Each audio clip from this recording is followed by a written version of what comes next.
પહેલાં બ્લાઉઝ જે છે એને એકદમ બરાબર હૂક ફિટ કરી દેવાનું થઈ ગયું. પછી અહીંયાથી લંબાઈ લેવાની બરાબર શોલ્ડરથી બરાબર. તો કેટલી આવી 15, તો 1 ઇંચ વધારવાની.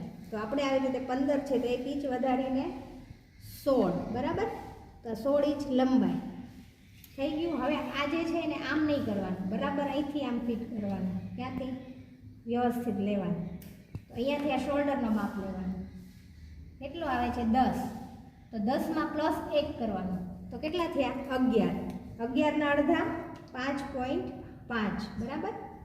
તો આ શોલ્ડર આવ્યું. હવે 5.5 આવે છે તો ત્યાં આપણે 1/2 ઇંચનું શોલ્ડર લેવાનું, ગળું લેવાનું અને આ શોલ્ડર થઈ ગયું. ત્યાંથી બાયગાળો અહીંથી લેવાનો છેલ્લા ભાગેથી શોલ્ડરમાં. તો કેટલો આવે છે? 5 ઇંચ આવે છે. તો એમાં 1/2 ઇંચ વધારવાનું, કેમ કે અહીંયા શોલ્ડરમાં ફિટ થશે. તો બાયગાળામાં આપણે 1/2 ઇંચ વધારશું. 5 આવ્યું તો 5.5 બરાબર. એવી જ રીતે ગળું, તો ગળાને આવી જ રીતે અહીંયાથી માપ લેવાનું. તો અહીંયા જે માપ આવતું હોય એ જ લેવાનું. તો 5.5 જ આવે છે. તો ગળામાં સિલાઈ મારશું તો નીચે આવી જશે 1/2 ઇંચ, અને શોલ્ડરમાં આપણે ફિટ કરશું એટલે 1/2 ઇંચ નીચે આવશે. એટલે આ જ માપ બરાબર રહેશે. તો 5.5નું ગળું આગળનું બરાબર. તો એને પહેલાં આપણે દોરી લેવાનું આવી રીતે અને આ શેપ આપી દેવાની. ઓકે. હવે જ્યારે કટોરીવાળું બ્લાઉઝ હોય ત્યારે આ સાઈડ આપણે 1/2 ઇંચ ઉતરશું. તો કે આવી રીતે આમ, કેમ કે આ બે ભાગ જોઈન્ટ થાય એટલે ગળું ઉતરી ન જાય એટલા માટે બરાબર.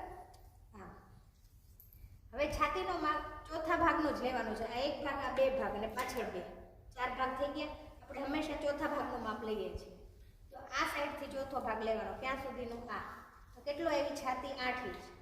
તો 8 ઇંચમાં +2 કરવાની તો 10 ઇંચ આવે. તો આપણે અહીંયાથી 10 ઇંચ કરવાનું બરાબર.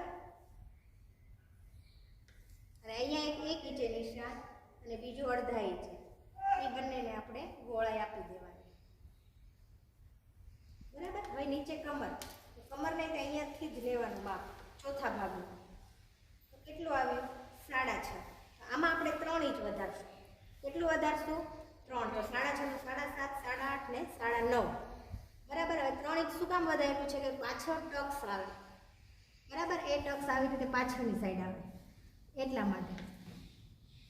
અને 2 ઇંચનું માર્જિન અને આ 1 ઇંચનો ટક્સ બરાબર. હવે એ બધાને જોડી દેવાનું.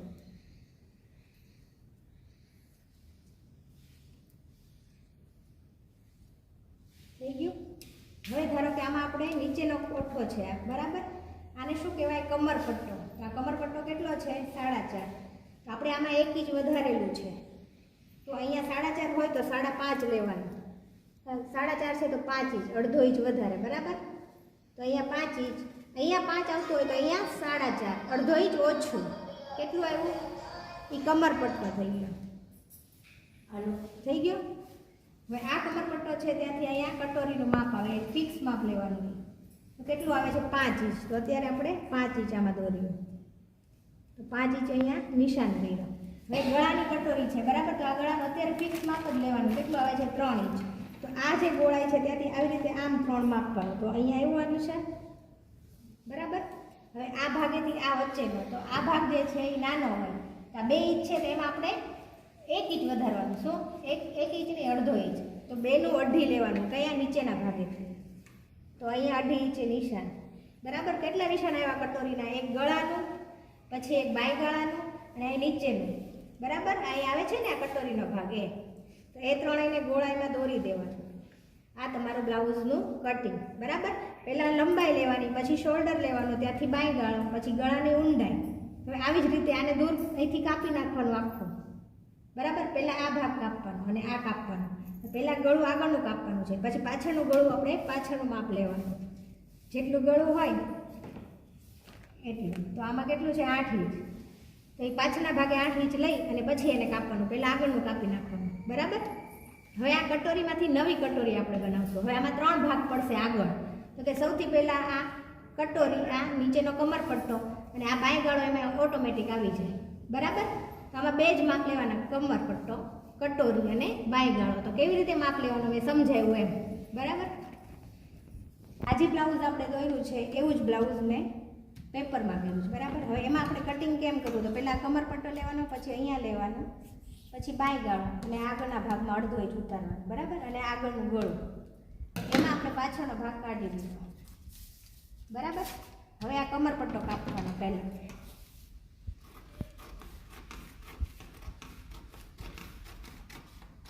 બરાબર. હવે આ કટોરી કટ કરી બરાબર. હવે કટોરીમાંથી આપણે નવી કટોરી કરવાની છે બરાબર. આ બે કમરપટ્ટા, બે બાય યોગ અને આ છાતી બરાબર તમારી કટોરી. હવે આમાં આપણે પાછળનું ગળું કરવાનું છે. તો પાછળનું ગળું જે છે ને એ અહીંથી નિશાન લેવાનો 10 ઇંચ બરાબર. જેને મોટું કરવું હોય એ મોટું કરી શકે. અને અહીંથી ગોળા શેપ આપી દેવાનો. આ પાછળનું ગળું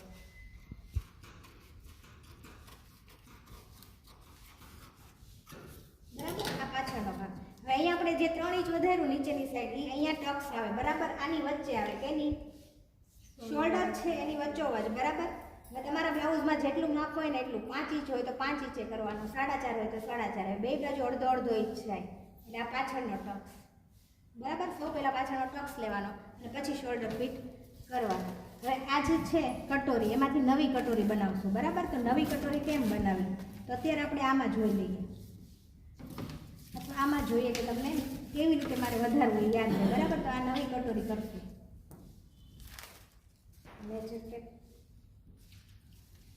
પેલી આને દોરી લેવાની બરાબર, સેમ આવી જ રીતે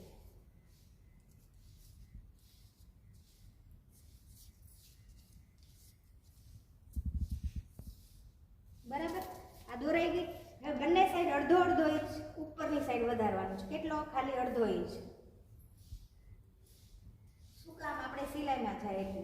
અને આ બે બાજુ 1 ઇંચ વધારવાનું છે. કેટલું? 1 ઇંચ આ સાઈડ અને 1 ઇંચ આ બાજુ બરાબર. હવે આ જે માપ છે આપણું 5 ઇંચ વચ્ચેનું, બે બાજુ 1 ઇંચ વધાર્યું તો કેટલું થયું? 7.5. તો 7.5 નું અડધું કેટલા થાય? 3.5 ને 2 લીટા બરાબર. એટલે એક્ઝેક્ટ વચ્ચે વચ્ચે આવી જાય. તો વચ્ચેથી નીચે 1 ઇંચ ઉતરી જવાનું. કેટલું? આ પોઈન્ટને અહીંયા અડાડી દેવાનો, આ પોઈન્ટને અહીંયા અડાડવાનો બરાબર. આને આમ સીધે સીધું અહીંયા અડાડવાનું અને આને ગોળાઈમાં લઈ જવાનું. આ કટોરીમાંથી નવી કટોરી બરાબર. એટલે તમારે બરાબર પફ પડે. આ તમારું જે બ્લાઉઝ જે છે બરાબર, એમાં કટોરીનો પોઈન્ટ ક્યાં આવ્યો? તો કે ડોટ પોઈન્ટ બરાબર. ડોટ પોઈન્ટ 2 ઇંચ આમાં આવે છે, પણ અડધો ઇંચ સિલાઈમાં જતું રહે. તો અહીંયાથી 2.5 ઇંચ લેવાનું. ક્યાંથી? અહીંયાથી. અને વચ્ચે આમ દોરી નાખવાનું. હવે બે બાજુ અડધો અડધો ઇંચ. સમજાણું? તો આવી રીતે આ કટોરીમાંથી નવી કટોરી બને. આ બાજુ અડધો ઇંચ, આ બાજુ અડધો ઇંચ, અહીંયા 1 ઇંચ, અહીંયા 1 ઇંચ બરાબર, નીચે 1 ઇંચ, અને આ બે બાજુ અડધો અડધો ઇંચ સિલાઈમાં જાય એટલે પફ તમારું બહાર આવે. સમજાણું? એટલે આ કટોરીમાંથી નવી કટોરી ફરજિયાત બનાવવી પડે. આ આખો તમારા બ્લાઉઝનું માપ થઈ ગયું. હવે આપણે બાયનું માપ લઈ લઈએ બરાબર. તો તમારી જ ગાયમાંથી બાયનું માપ લેવાનું. તો અહીંયાથી લેવાનું શોલ્ડરેથી આ લંબાઈ. આ નાની બાય છે તો 4.5 ઇંચની લંબાઈ છે, તો આપણે 1 ઇંચ વધારવાનું, તો 5.5 બરાબર. તો આપણે અહીંયા આમાં લઈ લઈએ લંબાઈ 5.5. હવે આમાં બાયગાળો જે છે, આ બાયગાળો નાની સાઈડનો આવે બરાબર. તો આ 5.5 છે. તો આમાં આપણે ગોળાઈ લેવી હોય તો બાયગાળાની આ ગોળાઈ આમ લેવાની. કેટલી આવી? 8 ઇંચ. તો આ બાયગાળાની લંબાઈ તમારે 8 ઇંચ આવે બરાબર. હવે ત્યાંથી આપણે આ જે હોય કોઠો, આ ત્યાંથી 2.5 ઇંચ નીચે ઉતારવાનું. આ મોટાનું છે તો 3 ઇંચ ઉતાર્યું બરાબર. સમજાણું? અને ત્યાંથી નીચેની મોળી લેવાની. મોળી કેટલી છે? 5 ઇંચ. 5 ને 2 દોરા છે તો આપણે એમાં 1.5 ઇંચ વધારવાનું. તો 5.5 ને 6.5 એટલે 1.5 ઇંચ વધ્યું. તો નીચે બાયગાળો કેટલો આવ્યો? 6.5 બરાબર. હવે એમાં 1.5 ઇંચનું માર્જિન છે. હવે આની સાથે આને અડાડી દેવાનું.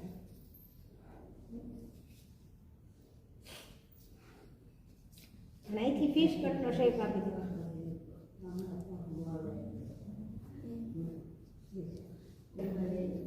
બરાબર. આ તમારું બાયનું માપ. જ્યારે ધારો કે આપણે માપ લઈએ બરાબર, બ્લાઉઝ ઉપરથી બ્લાઉઝ, એને આપણે પેપરમાં કટિંગ કરશું. પેપરમાં કટિંગ કરીએ એટલે પાછળનો ભાગ, તો આ પાછળનો ભાગ છે બરાબર. તો એમાં નીચેનો કમર પટ્ટો, તો આવી રીતે આ નીચેનો કમર પટ્ટો આવે. આવી ગયો એક્ઝેક્ટ માપ. એકે બાજુ વધારે ઓછું છે નથી. હવે તો કે આ બાંય ગાળો જે છે એક આ બાજુ આવ્યો, એક્ઝેક્ટ આવી ગયું માપ.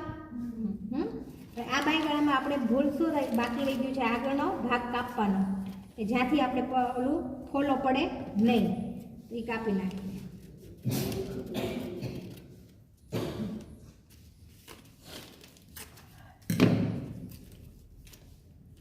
બરાબર. તો આ આવી રીતે અહીંયા આવશે. આવી ગયું માપ એક્ઝેક્ટ. આમાં બાય સેજે આગળ પાછળ છે નથી. એવી જ રીતે માપ આવવું જોઈએ, તો એ સાચું માપ કહેવાય બરાબર. તો આ બે બાય ગાળા આવી ગયા અને આ બે કટોરી આવી ગઈ. તો આ કટોરીને આપણે આવી રીતે આમ ચડાવશું ગોળાઈમાં, એટલે આની સાથે આવી જશે, અને આને આમ ચડાવશું એટલે આની સાથે આવી જશે. આવી ગયું બરાબર માપ એક્ઝેક્ટ. તો આવી રીતે તમારે પહેલાં આમ માપ લેવાનું અને આવી રીતે દોરવાનું બરાબર, છાપામાં કરવાનું, આવી રીતે મૂકવાનું. બધી બાજુ સરખું આવે તો એ બરાબર માપ છે. જો આગળ પાછળ થોડું ઘણું આઘું પાછું થાય 1 ઇંચ કે અડધો ઇંચ, તો એ ખોટું માપ કહેવાય. ફરીથી કરવાનું બરાબર. આ એક યાદ રાખવાનું. અને બાય છે જે આપણી, એ બાયને કેવી રીતે નક્કી કરવાની?